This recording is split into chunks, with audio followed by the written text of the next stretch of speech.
This is Fred Beck from Fred Talks Fighting. I'm joined by Liam Chivers, manager of Mams and Gib over Zoom. Liam, it's good to talk to you again. It's How been you a doing, long Fred? time since we last caught up. How's life treating you? You're sort of semi-retired now, though, right? You're sort of one foot in the door, one foot out the door. I think that's yeah. I mean, I cherry picked, don't I, what I want to do. I suppose you could call it semi-retired. Obviously, there's stuff outside of your world and boxing and influencer boxing that we crack on with OP day to day. But yeah, it's been quite a the way it's all gone with different personalities and people we manage coming in and out of the scene of boxing, and it just so happens it's been quite quiet for our guys. But you've been chasing me to talk, so we're talking anyway. I know, I know. People want to hear from you. You're a popular guy on the channel. People like your wittiness. People like how quick-witted you are. People like to hear you talk. But how often do you talk? Speaking of talking, how often do you talk to Anis and Gib?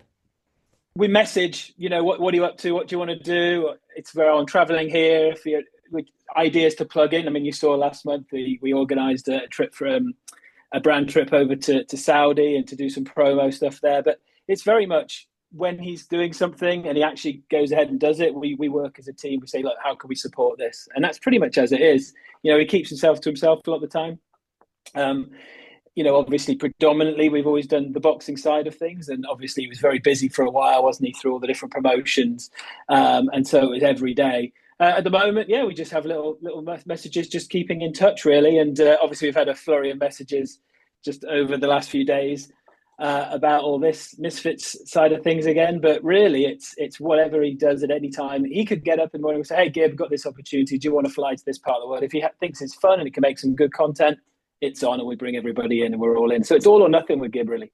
So you and Gib have all these meetings, but then nothing ever comes from the meetings in terms of content. Because I used to hear that Gib was going back to content, right? But he hasn't posted since the fight. And when he was going to post his videos, because wasn't he going to go off to like some tropical country and do like a 5 day sort of vlog series? But as usual, nothing's ever posted on Gib's YouTube. There's a lot of ideas that Gib comes up with, and we'll support it as he wants to. And if he goes, he goes. If he doesn't, he doesn't. It's not. It really is that sort of relationship. We're not like pushing him to do anything he doesn't want to do.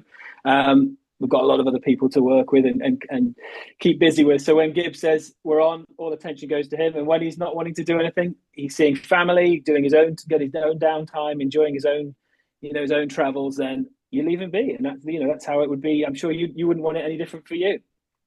So what does Gib? So when this interview's something very Gib related. So what does he do Yeah, today? I believe he still must train, go to the gym, keep his routine.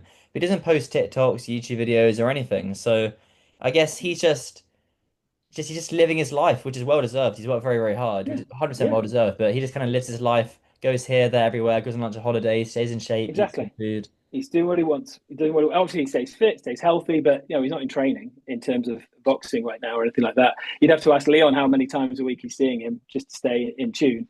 But I'm sure you have. But no, like I say, when things go with Give, it'll blow up, and you'll be first to hear, Fred. Well, blow up, I guess, is a bit of a exaggeration, but we'll hear some good things. It'll blow up your space. No, I'm winding up. Gib is still a massive face in the scene. So all the comments, I mean, like Fred's hating on Gib. No, I'm not. I'm a massive Gib fan and taking the I piss. know. But what did Gib think of the fight with Papi and Tony Ferguson? Just what he tweeted. I think people thought Papi might win the fight. Look, he wasn't particularly interested in it, other than the fact that there's comment there to react to. Papi's the big influencer in the fight. He lost the fight, is what it is. There's no real interest in it beyond that. In the fact that there's no story, there's no beef with say Tony. I'm sure he's got big respect for him. He's enjoyed watching him in the UFC over the years. But it's hard to get Gib interested, even though you're saying, oh, they're the same weight class and the belts and unifications and all these different things. Tony doesn't know the space. He didn't even know Gib, did he, in his interview? Gib's all about the story. And I know he also loves the UFC video game. I would imagine he would have played as Tony Ferguson a few of the times. So actually, I don't know, because he loved playing as the wrestlers. So maybe he played as Khabib a lot of the times. And then maybe he fought Tony. But he would have played as Tony on the video I game. mean, it's quite tricky Yeah, to stir in Gib a storyline to be, to get that not hatred but that animosity going with someone like Tony, right? It's different with it took see how much it took to even get that going with someone like Slim. So there is no interest in fighting again, or in even in discussion. But like before, when things are concocted and things are mixed up, and then it hits the right time in the right place for the right money, of course, and the right storyline in the right venue in the right location in the world, things have to come together perfectly. So no one's ever saying never, with Gib. But right now, it's not something he was even thinking of. And just because people are saying, "Oh, that's the natural next fight," yeah, it would be for a traditional sort of boxing path. But for Gib, it's not about that, is it? It's about one-off moments. And you know, in his mind, he's got nothing to prove in the Misfits scene until something really comes. I think they'd have to come with. There'd have to be something really of interest to make this happen. But we're not even at that discussion. We've not even talked about it. It's all you've seen is just what people are saying online. Gib's not pushing for a fight at all, or looking to fight again anyway. So it's a case of we're a long way from any of that discussion. Mm. But then I guess Tony Ferguson is Gib's mandatory, so at some point Gib will either relinquish the belt or fight Tony Ferguson. But surely fighting Tony Ferguson would excite Gib, a UFC legend. Like surely that is the fight that I know he loves the storyline, and there isn't much of a storyline, but surely Tony's a big enough name to kind of be okay, this can be a huge, huge fight.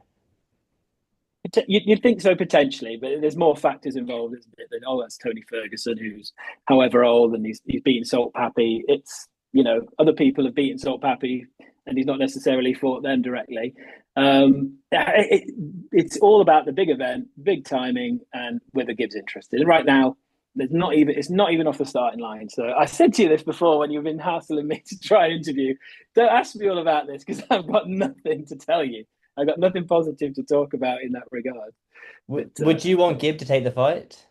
I want him to take fight. Hmm. Has to make sense in every way. His lifestyle, his training. He doesn't do things by half. He doesn't just rock up unprepared. So you know how much effort these things take. So it has to change what his mindset is. Does he actually want to do this again? When would he want to do it? Where would he want to do it? Would Tony Ferguson be the right option? What does that mean financially? It all comes together. It's not like he's a professional full-time boxer. So it's not like, well, that would be the next obvious one. Let's go Well, and how would you pursue that. describe? I would say Gib's a professional full-time boxer. I mean, Full-time. how would you describe him? What you're trying to get at is he's not a content creator because he doesn't upload. Is that what you're saying? Correct. But Right. I'm Okay. not wrong in saying that though. It is correct. He is a boxer. He hasn't uploaded a proper YouTube video in years. In years. Yeah. Which isn't about boxing, which is just like a normal classic YouTube video. I don't know. I think some of his boxing promo videos are pretty much crossover into they're just straight entertaining, aren't they? Yeah. Yeah, they are. You They just are. want They're another one. I the know you want best. another one of those. I mean, maybe you could all you could maybe do a bit, not just Mams and Misfits. Maybe you could sort of try and collect some interest and go around with your cap in hand, and everybody together could come and see, hey, Gib, here's what we've got. Will you make us a nice video? Yeah, Gibbs videos are amazing that he makes. They are very, very, very well done. And what I find crazy about when he makes them as well is him who's come up with the ideas and editing it. It's not like he hires some fancy pants editor who comes and does it all for him and he just gives him the footage. He actually Exactly. spends time editing, and those types of videos will It, take hours and hours and hours to edit. exactly. It's not just about the money and ad revenue and making videos and content. That's just not what it's about. It's a bigger thing to him. Yes, the financial side of fighting and getting punched and all the months of training, that there is a value for that. But it's the reason he doesn't upload every week is because it's not just about the money for him. It's not just about that. It's just about he'll do what he wants with his life now. And if he comes up with a cool idea and he wants to go somewhere, we'll support him and help him make it happen. What's his plan for 2025? No plans, literally on a whim. He goes, I'm going here this week. Sometimes I'll message him and go, oh, I'm just in this country, or I'm here, or I'm with family, or I'm doing this. So he's very much a free spirit right now. So it's like you didn't have like a team meeting at the beginning of the year and say this is what we want to achieve, accomplish He this. has ideas in the middle of the night. It could be any time of day. He goes, oh, I've got this idea. What do you think about this? That's how it is. And then you chat about it. If he does it, he does it. If we can work it out, we get some funding for it, then it's a possibility. Wow, that's pretty like on the ball sort of thing. I love it. I love it. Yeah, when Gib will come back to boxing, um, it's only a matter of time. But you're right when you say you're correct when you say it has to be the right guy. But I think the right guy is Tony. I think that's a huge, Maybe huge opportunity to fight a UFC legend let's defending see the where belt. see if and when or possible. But like I say, we've not even had that chat with Gib, with Mams or anybody. So it's not something I can comment on at the moment. Any news on Jay Swingler coming back? Not fighting. No, no. Again, well, he is about the content, and you've probably seen some of his cool travels and trips and videos. The effort he puts in, he's all or nothing as well. So at the moment, no fighting. Why doesn't he film a video of Gib? Then you get two of your clients together. Kill two birds with one stone. I mean, that would bang. But, I don't think they. I mean, obviously they've crossed in the past and they fought, but yeah, content between those two would be quite interesting, wouldn't it? But Was it no, always not really awkward good. for you having your clients fight each other? You smashed KSI and still managed Joe Weller, and then Yeah, they both fought, and then you also had Gib and Jay Swingler who both fought as well. I didn't manage. I didn't manage Jay or Gibbs specifically back then when they fought. We helped make the fight, but we didn't manage them back then, so there wasn't Oh, any okay. problem then. It was just the Joe J one. And that was very like hands off. You guys do your thing. I can't really get Leave involved. them in camps, don't yeah. When one would ask what's the other one up to, and then the other one would say, "Oh, have you seen him lately? And What's what do it?" you And say? Do you just literally say like just a really dry text in response? yeah, I'd just say yeah, fine. I think they're getting all right. Oh, really? Like, That's really funny. yeah, it was quite a tricky time. You had to leave them be. And look, the point was it was focusing on the event, wasn't it? Making sure that and all the undercard and everybody else were happy, and the YouTube stream and all the things that could go wrong with that were taken care of. So they then had their platform to deliver really. So that was back. That's so many years ago. Geez, gosh, flashbacks where this all began. But it was yeah, it was just everyone was in it together in those days in some respects, even though people were fighting. It was all YouTube, wasn't it? It was one community. It's a little bit more disbanded now, like that, but yeah, it's awkward to a point, but fine. Hmm. No. It was uh it was interesting. Anyway, speaking of flashbacks, I was on a call with Donna Corby yesterday, Oh and yeah, he interviewed you and Logan Paul's manager Jeff together. Do you remember before Gib fought Jake? yeah, I do. Yeah, yeah. I You were think it was his roasting Jeff first. though. You were very witty in that interview. You were cooking him. Yeah, he didn't pick up on any of those things, did he? Any of the gags. I think it's the dry, it's the British humour and sarcasm. Americans don't always get it.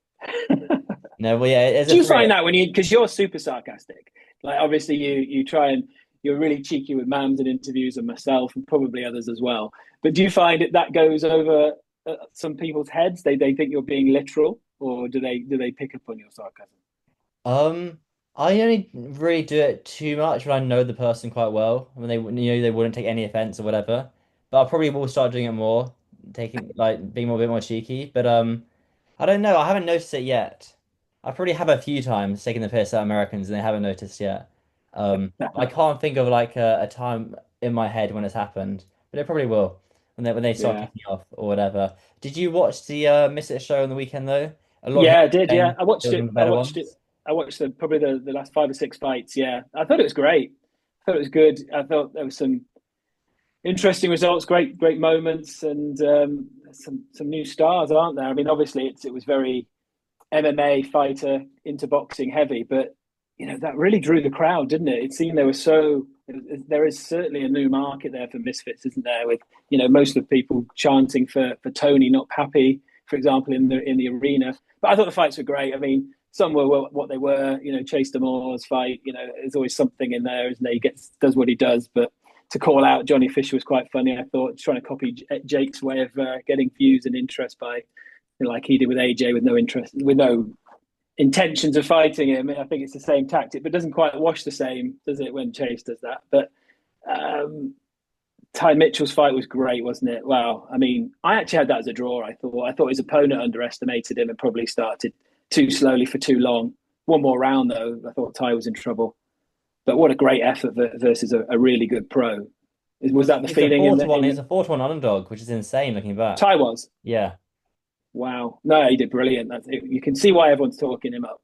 But to step that to go to that level, I thought it was a great fight. I feel like he got away with one a little bit because the other guy, I think the opponent underestimated him a little.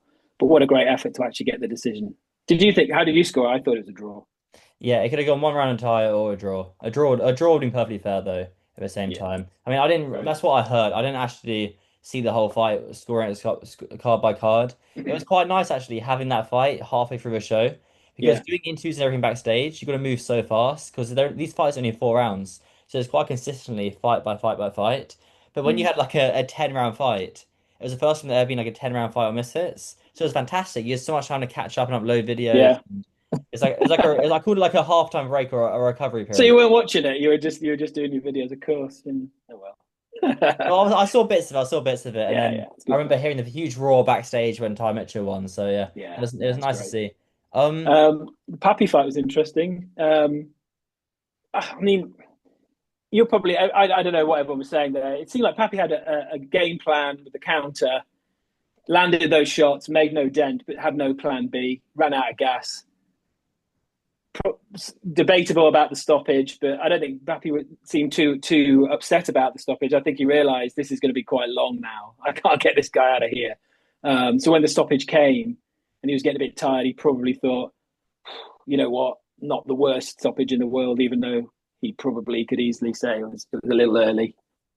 Was that probably the thought? He sort of didn't really have enough ideas, no real plan B. I don't know about the plan B and ideas, but I reckon he would have survived. I think, in my opinion, it was an early stoppage to have a former UFC title champion in Tony Ferguson, and then to have Sol Papi, who's one of the more experienced influencer boxers, in a co-main event on pay-per-view. You shouldn't really have the early stoppage problems. Do you think that's because the referees know Tony Ferguson and his abilities from his and they don't know Papi as much and they just think, oh, there's an influencer to protect, a bit like when Deji's fighting Floyd Mayweather, they might Hmm. protect Deji a little bit. Do you think Yeah, there's always a it's little bit of that interesting. when we do those crossovers? Yeah, it's interesting you say that. I interviewed Daily Prellis, obviously Deji's coach, today, and he said they should have a meeting before the fight night. They should have a meeting with all the referees and go through each fight and tell them about the experience of per fighter so they know. Because you're probably right. Well, For the referee, I doubt he knew who they was. He probably well, thought I've always spoken to TikToker referees and purposely. then Yeah, UFC fighter. whenever we've been in dressing rooms or I've had a chance to see a referee, I've always like tried to educate them about who Gib is or who this guy is or who this is, and don't be worried about this in this situation. This might happen in the same way as a professional fighter might do to try and counter that sort of situation. So they Hmm. are doing it unbiased.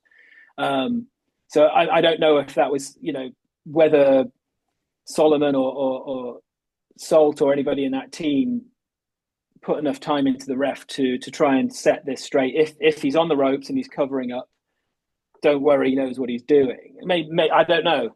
Maybe they were just happy enough. I can't comment. They probably did that with the ref. If they didn't, then perhaps that's a learning for them if they do cross over again. Just to stress, Salt is a great fighter. He's in here on merit. Let it go to a point, as you would do if it was another professional fighter. Just getting that across, so then they Hmm. judge it fairly. That's all. Yeah, I That's all they agree. could do. I agree. But I I did don't like. think I felt it was early just because I wanted to see Salt carry on, and I know how much he can take a knot. He was slowing. I think the flurry was probably about to run out from Tony. But to be fair, people said, "Oh, he only got caught by 2 or 3 shots." I saw a video on Instagram or Twitter the next day. I think he got hit by 9 shots in that flurry, which is probably enough to say, "Okay, you haven't thrown back for 9 connected shots. Maybe it was a fair stoppage."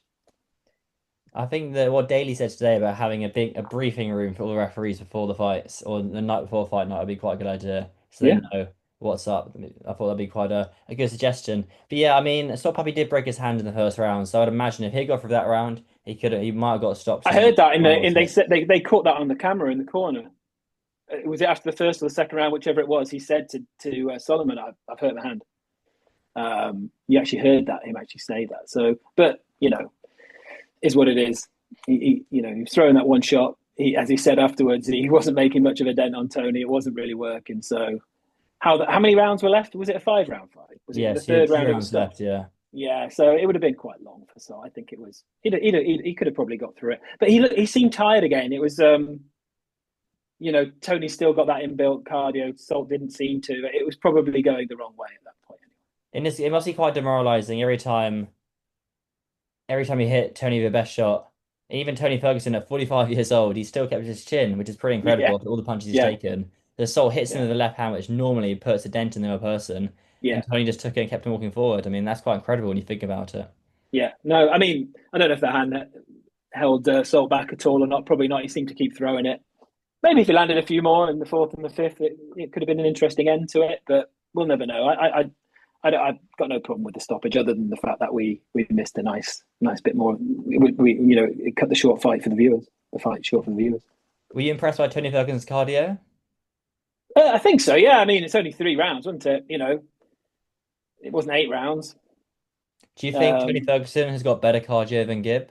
who knows? I mean, I can't think of anyone who has got better cardio than Gib, but Tony Ferguson certainly notorious for that. But who knows with his age? I mean, that is one thing. That could be at that pace. Yeah, it's tricky.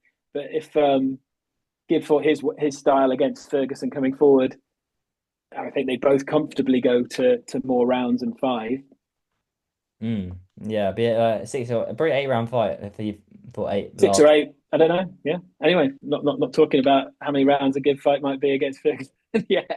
What's your prediction for Tony Ferguson versus Gib if it was to happen? Uh, Gib would stop him late or win on points. You reckon Gib can take on his chin? He always says he collects chins, but Tony's got a good chin. He can give it a go. He can give it a go. I think yeah. Gib takes people deep, doesn't he? Tony, you can't say he doesn't, but it's his first boxing fight. I think we need to see more of him before we really know what's up. That's fair indeed. And then Darren Till versus Luke Rockhold. Impressive Darren Till's power there. He Oh really yeah, put what him to sleep. beautiful technique shot that I think Darren said himself it was his easiest fight so far. Luke was pretty much a stationary target, wasn't he? I don't know if that's because of his age or just because of the way the stance etc. he's used to in the UFC. But yeah, he was a pretty much a stationary target. And he was but he's got that mentality where he's probably happy to take shots. He's used to it over his career, so maybe he thought 10-ounce gloves isn't the same as a 4-ounce glove UFC. It won't hurt as much. But That's true, geez, yeah. those 3 knockdowns, they were each of them devastating. And I just thought if this happens one more time, he isn't getting up. And it was brutal, wasn't it? Even for a guy with that experience, who's that tough, to see that happen to him was quite shocking, wasn't Do you like the fight between Dillon Danis and Eddie Hall? it? I don't think I've ever seen. I don't know. I don't know if I like Dillon Danis's fights. What have I ever seen? Eddie Hall just pick him and throw across the room. The ring, just like he did even with Pudzianowski. Former world's strongest man. I don't see how Dillon gets anywhere near Eddie to getting him on the floor. He is literally. It's a joke. Dillon might be the more technical guy on the floor, but how's he possibly going to get Eddie Hall on the ground? it's I just, mean, Dillon it's just needs to just, get a hold of him, right? And then he can find his neck. I mean, you've seen the size of his neck. you check that anyway. I don't think he gets close to him. I can literally throw him off like a fly. I mean, Unfortunately, that's pay-per-view right there, isn't it? is it? Doesn't Dylan Danis have to show a little bit more against better fighters in MMA first? He could, but Doesn't he have to try and beat Tony Ferguson? I know, but Mams is very keen on making that fight. But Tony wants to stay in boxing, and he says he's had enough at MMA. He wants to try something different. That's why I think the Gib fight will Yeah, happen, or Tony will fight in boxing next, rather than the Danis fight. Just because I think yeah. Tony will want to stay in boxing rather than go back to MMA. I honestly think Gib would, need to see Tony do more against different people and there be more of a narrative of him in this world. He's come in, he's picked up a paycheck, he doesn't know the scene, doesn't know the names of the guys, he hasn't lived it, doesn't really know what it's all about yet. Um, his name alone is enough to carry him into Misfits or wherever, of course. But it feels like, a 3-round first fight against, to then get a shot with Gib. I know it sounds crazy because it's Tony Ferguson. It was almost, it's very different to, Slim, you've got to beat all these guys before you even get on my radar. It's different because it's Tony Ferguson. He should be able to slot in anywhere, anytime. But I do think for the sake of the narrative, that there's more story to play out before it's of interest. Who would you want to see Tony Ferguson beat to make Gib want to fight him? I have no clue. Do you think more and more MMA guys will come over? I would assume, but Mams is very smart in who he picks MMA guys. I don't think he would get like a Chris Weidman, for example, or someone who doesn't really talk much trash. I think he would only get the ones that have big personalities. He wouldn't just accept any of the old UFC guys. They'd have to have something about them. Yeah. Any names you think of? Masvidal, is he too heavy for him? No, he could come down, couldn't he, to 170 or less? Yeah, Masvidal. You always got Diaz as well. They fought in the UFC. It'd be good to see a boxing match between them as well. Yeah. Any of those guys. Hmm. It would be But I good. think I think I think Mams loves MMA, doesn't he, as well as the boxing. I think this whole new division is going to take his attention next. Would Gib ever do that swords and shields fighting? What's the correct name for it? Oh bloody hell! What's the actual name for it? Medieval MMA? Yeah, medieval. That's Would he ever it. do medieval Misfits MMA? They brought that to Misfits. I think the problem with it is, and where we looked into it properly, it's so dangerous if you're not trained specifically at it. You can't let it. You can't let influences loose on it. You would literally. They would literally. Someone would kill someone. Yeah, I don't think Dillon like that very much. That was part of the thing. It says, well, when we were like trying to matchmake for it with the owner of this medieval MMA, we spoke to the owner, and he says, "Well, I tend to fight these guys first.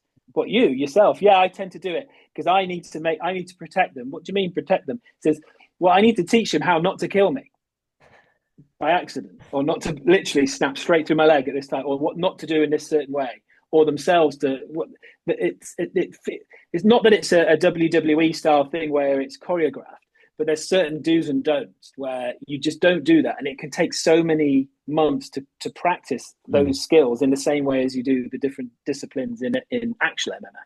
That it just became too long. It was just like, geez, this is going to take a year, and there's no money in it for it. It was just, this would be a great YouTube video. Let's go and do this. I'll come on their card and promote it. Do you think they'd have me on it? Of course, but under these circumstances, if we do a full 6 month camp of this, that, and the other, it was just like, okay, this is just a bit more serious than we thought.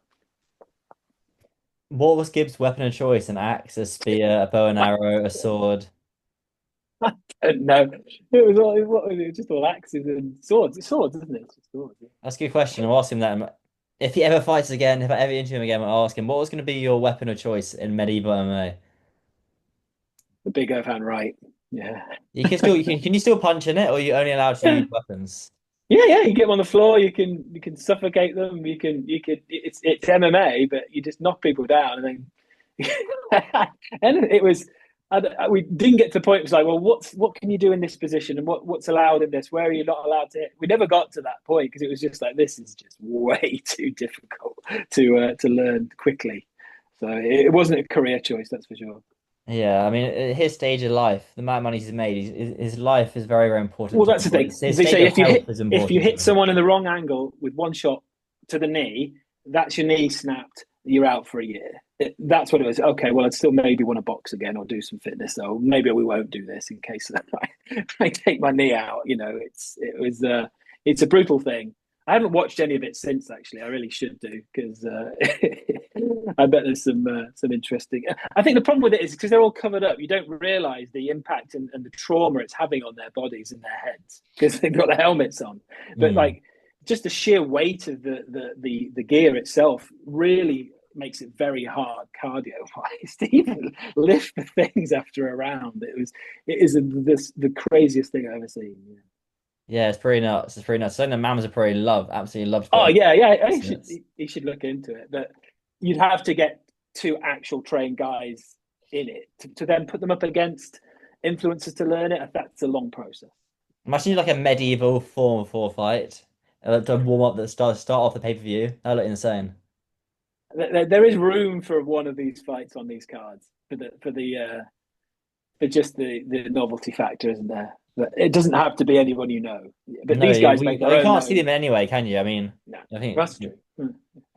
Until after. yeah, it's kind of like F1 driver how they're tucked away. You can't really see their face at all. But these guys got even more protection. Anything before we wrap up? Anything else you want to add overall? Anything else going on your? No, no. Always happy to chat to you, Fred. Even though I did ignore you for a few weeks, I did think he's just going to ask me about Gib, and I've got nothing to talk to him about. But here we are, Wednesday afternoon, cloudy outside, not going out. Let's have a chat with Fred. Well, it's funny. I interviewed Mams. I don't know if you saw it or not. It went out yesterday, and I was like to Mams, he sent Tate an offer about Andrew Tate, and he goes, "Well, we might have sent Gib an offer," and I was like, "Well, you haven't, because I spoke to You Lee haven't. Chivers." Yeah, you called him out on that. No, I am surprised he has not picked up the phone yet, even just for a catch up on it. But yeah, maybe we'll touch base soon. But it makes me feel like there are other alternatives and priorities. Maybe the thought of him and the whole animosity and the Gib versus the promotion and all the hassle that you know puts everybody through and the stress of all that. Maybe it's not as big of an interest as perhaps it should be to the promotion there. No, Mams loves Gib. Mams is a big Gib fan.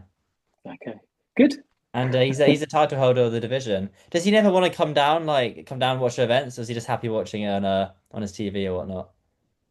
I think the thing is, there's often an ulterior motive to invite. Look what happened to Carl Froch the Oh weekend, right? yeah. Let's Yeah, get Cole doesn't go to any fights, and Cole knew what he was doing. Yeah, he did. But and I think Carl's interesting. I mean, I live in the Nottinghamshire area, and over the years, not for a couple of years, I've quite often been hit up by people who work with Carl, you know, to try and get him in the scene and maybe put on an event with this and that, and some advice on how he could get involved and who he might fight and bits and pieces. Not for a while, not since Misfits has got established, but he's always been looking at the scene. Whether that means he fight one of the influencers. So it doesn't surprise me now that he has actually finally turned up to an event. Ultimately, he used to try and he thought, well, can we put his own event on with him? Can he help? Can we help him pitch it to different regions around the world to get, purses and things like that? Could he fight X, Y, and Z person? So they're always looking for advice in the scene. I think they've got to the point now where they know, well, this is already made now. It's just a case of would Carl actually fight on it? I think he probably would do it. Whether he fights against Darren Till is another matter. But he's definitely interested in the space. I don't know. My doubts, like it was such a perfect send off. It would seem a shame to ruin it on like having a risk of like getting knocked out by Darren Till, which is a possibility in that fight. Yeah, yeah. He can dance around it for a while and still gain interest and build that interest in him being on Misfits and potentially fight somebody else. Who knows? Mm. I think if it, no, Maybe they'll fight. offer him someone else first to get him involved, rather than just go straight in with Till. I'm not sure. Do you think Till beats him? Who knows what? I mean, Carl says he stays fit and maybe does a little bit of sparring here and there, or he would do. Who knows if at his age he'd still have the cardio and ability to hang with the younger guy, even though he's obviously more experienced and 10 years ago we wouldn't be talking about this. But this is the beauty about it. The age is a leveler, isn't it? It makes it an interesting potential. I think it'd be brilliant.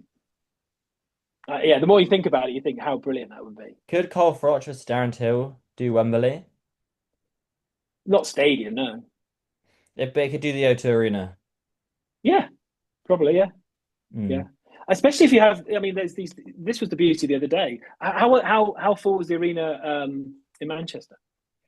So it's the same arena as the Prime card, so it's that AO arena. Yeah, I think there are about 15K in there, or like 10 to 15K people. and was it fairly full? Yeah, it's pretty loud for the main event. Well, I think this is the thing. Now you've got tapped into this world, you could see there's such a fan base for the likes of Tony and Darren, and that on top of the existing fan base of Misfits. That that alone would that carry O2 on its own? Maybe with a couple of good. And there's never a bad undercard on a Misfits fight. Is it? It's not just one fight and that's it. They're down to sell it. As long as you get two or three good fights on the I'd undercard. presume because them both being Northerners, I would presume they'd just do the AO arena again and have Yeah, why like not? 20K people there. Yeah, well then there's no doubt. Although I tell you, Nottingham Arena is an option. I don't think any Misfits have been there yet. The Motor Point in Nottingham. That's How Carl many people was Froch's that? house. I think that's probably like for boxing it'd probably be 12 or 13,000. It's a normal sized venue. It's a big venue. It's All the big bands 10,000 here people. I just Googled it. for boxing because you've got the Motor Point floor as Arena, well. Nottingham. I put 10,000 seats plus 2,000 on the floor. That's 12,000. yeah, but it says 10, but I guess you put seats on the floor. I bet about 12 to 13, Yeah, 14. Yeah. yeah. So that I mean, Froch should probably insist if he does it, it's in his hometown. Or he does a warmth in the hometown and then AO arena for the one against Darren. See, look at that. That's the plan. Yeah, why not? Why not? Well, Callum's going up to see him this week, or meant to be anyway. Before he's got a big announcement for Misfits' new brand. coming the week after. MMA brand.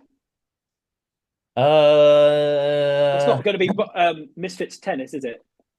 hmm? It's not going to be Misfits tennis. Although I know Mams likes to play on his court now. Yeah, are you good at tennis? Used to play a bit, but I don't do anything since my double hernias 2 years ago. Do you work out still? Nope, If not Gib was at like, "Do you want all. to go for a run?" Would you? No, Yeah, I go on the bike. you could be on the I go bike on the next bike. to him. I go on the bike. Yeah, I go on the bike. Yeah. I do the bike. Not this summer, but for some reason. But yeah, I've often gone out on the bike. But I tell you what, I do like is cricket. This is Nottinghamshire actually. Oh, right, right. So I'm a member at Nottinghamshire now. So I go down there a bit spare time, do work in the stands in the members' lounge, and just chill on my phone. And is your daughter still winning all her swing races? Doing well. Season just literally training just started again this week. She's got some regional qualifiers coming up next month. She's really high ranked still in the region. She's doing great. Yeah, swimming's Is she good. national champion yet? No, not yet. She's only Yeah. 13. Give her a few years. The Olympics is on its way for her. But yeah, well done, though, Liam. It seems that all's going pretty damn good in your world. But yeah, thank you for your time, and I'm sure we'll catch up soon. If any Absolutely, news mate. breaks, or if okay, if Gib Of tweets, any interest. yeah, if Gib puts one word out on Twitter, we'll probably do another interview. But until then, until he decides to pick up the phone and comment below. Did you like his comments on the Misfits rankings? Gib'S comments. Yeah. Did you see his tweets underneath the rankings? No, I didn't see. What did he say? One second, let me just put it up. Won't take long to scroll down on his Twitter. It doesn't come up. Oh, there we go. So Misfits Boxing put out the Top 10. controversial Yeah. rankings, which is fair to say, and Gib goes end of an era. It's sad. Spelling mistake. Clearly needs to work with his grammar. End of an era. It's sad because the list won't have influencers anymore, and there's only one on this list who hasn't been beaten in 5 years. I guess he's referring to himself. Mm. Mm. And well, I guess Tony Fury hasn't been beaten either, so he's incorrect there. And Dean the Great hasn't been beaten either. And Is Tommy an influencer? well, I think he was more of an influencer than Gib, considering he uploads a lot on his YouTube. He's just done a big series on BBC as well. That's TV. And he's all Yeah. well, yeah, that is influencer though, on social media, Instagram, and he's on Love Okay. Island. Yeah. Would you say Reality he's more of an shows. influencer than Gib? Probably not. No. Even though Tommy uploads regularly on YouTube, Tommy etc. would probably call himself a celebrity boxer.